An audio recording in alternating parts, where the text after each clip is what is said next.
ریاض خان کا مائک آن کریں۔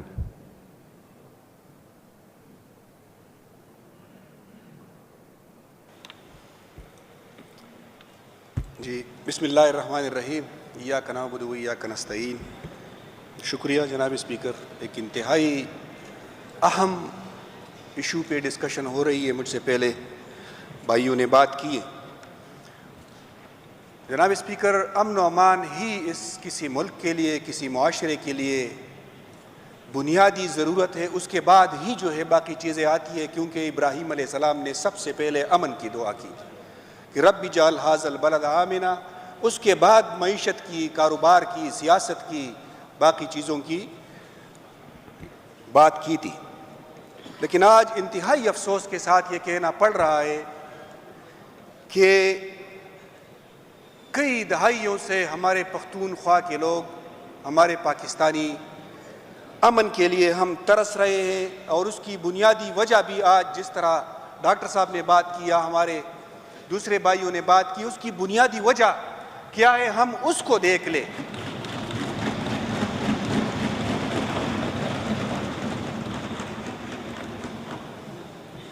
جناب تو ہم جو بنیادی ایشوز ہے کہ امن اس ملک میں قائم کیوں نہیں ہو رہا ہے، کیوں یہاں پر یہ مسئلے دن بدن ہمارے بگڑتے جا رہے ہیں، اس کی کچھ بنیادی وجوہات ہیں۔ جو حقائق ہے ہم اس کو تسلیم ہی نہیں کر رہے ہیں۔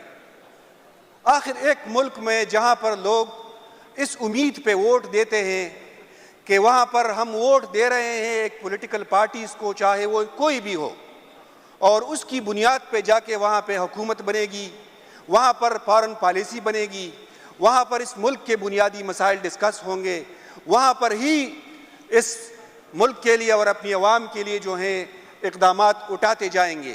لیکن آج ہم کیا یہ بھول رہے ہیں کہ جو 8 فروری میں اس ملک کے ساتھ ہوا، اس ملک کے عوام کے ساتھ ہوا، میں پچھلے اس داستان میں نہیں جاتا کہ تحریک انصاف کے ساتھ کیا ہوا، پوری دنیا جانتی ہے۔ لیکن اگر آج ہم ان پالیسیوں کو دیکھیں، عمران خان اگر آج جیل میں ہے تو صرف اسی پالیسیوں کے خلاف وہ ڈٹ کے کھڑا ہے کہ خدا کے لیے آئے دیکھ لے، حقائق کو تسلیم کر لے، اس پولیٹیکل انجینئرنگ کو چھوڑ دے۔ یہاں پر آ کے D G S P R صاحب جس طرح پریس کانفرنس کرتے ہیں، اتنے اگریسو موڈ میں، جس طرح یہ پختونخوا میں کوئی پختون نہیں، کوئی عوام نہیں، جیسے کوئی دہشت گرد رہ رہے ہیں۔ تو پھر اگر وہاں پر انصاف نہ ہو، امن کے لیے بنیادی چیز انصاف ہے، برابری ہے، اگر وہاں پر آپ ان چیزوں کو آپ مسخ کریں گے، حقائق کو آپ تسلیم ہی نہیں کریں گے، تو پھر کس طرح امن قائم ہوگا؟ آج ہم یہ فاٹا میں دیکھ لے، ایکس فاٹا میں دیکھ لے، یا اس پورے پختونخوا میں دیکھ لے، جو ہمارے مقتدر ادارے ہیں، انہی پالیسیوں کی وجہ سے اس عوام اور ان میں جو دوریاں بڑھتی جا رہی ہیں، آخر اس کو ہم کس نیج تک لے کے جا رہے ہیں؟ انجام کیا ہوگا اس کا؟ اینڈ کیا ہوگی اس کی؟ کہ آپ بزور بندوق، بزور ڈنڈا جو ہے آپ یہاں پر نظام کو چلا رہے ہیں، کیا اس طرح چل سکے گا؟ وہاں پر آ کے جو ہمارا الیکشن ہو رہا تھا چیف منسٹر صاحب کا، آپ اسی پہ لگے رہے تھے، وہ ہتھ کنڈے استعمال کر رہے تھے کہ ہم ان لوگوں کو توڑ دیں، یہ گروپس میں ڈیوائیڈ کر دیں۔ کیا ان کو یہ نہیں پتا کہ آزمائیوں کو بار بار نہیں آزماتے؟ آپ لوگوں نے تو آزمایا ہے، عمران خان کو آزمایا ہے، تحریک انصاف کو آزمایا ہے۔ 96 میں جب بنیاد رکھی تحریک انصاف کی، عمران خان اسی وقت سے ڈٹ کے کھڑا ہے، بار بار وہ مذاکرات کی بات کر رہا ہے، اس وقت سے لے کے آج تک اپنے موقف پہ 1 انچ پیچھے نہیں ہٹ رہا۔ کس وجہ سے؟ پتہ ہے ان کو کہ اس ملک کے معاملات، اس ملک کے مسائل کہاں سے حل ہوں گے۔ 96 میں جب پارٹی کی بنیاد رکھی، 97 میں صرف تھوڑا سا اس پہ وہ نظر ڈال دوں، 96 میں الیکشن ہوتا ہے، کوئی سیٹ تحریک انصاف نہیں جیتتی، لیکن عمران خان ہار نہیں مانتا۔ 2002 میں الیکشن ہوتے ہیں، 1 سیٹ جیتتا ہے میاں والی سے خود ہی اپنا، پھر بھی جو ہے وہ ہار نہیں مانتا۔ 2008 میں بائیکاٹ کرتا ہے، 2013 میں پختونخوا کے پختونوں نے اس کو ووٹ دیا اور یہاں پر پہلی بار تحریک انصاف کی حکومت بنی۔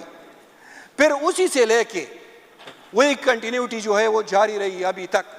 پختونخوا کے لوگ اور پورے پاکستان کے لوگ آج اگر یہ سمجھ رہے ہیں کہ اس ملک کے حل، اس ملک کی نظام میں اگر عمران خان مائنس ہے، آپ یہ سمجھ رہے ہیں کہ وہ مائنس ہوگا اور یہ نظام اس طرح چلتا رہے گا، تو یہ ان کی بھول ہے، ان کی غلط فہمی میں، یہ اس طرح کبھی بھی نہیں چلا سکتے۔ تو ہماری یہی گزارش ہے ان لوگوں سے کہ خدا کے لیے حقائق کو تسلیم کر لے، آ کے بیٹھ لے، اپنی پالیسیوں پہ نظر ثانی کرے۔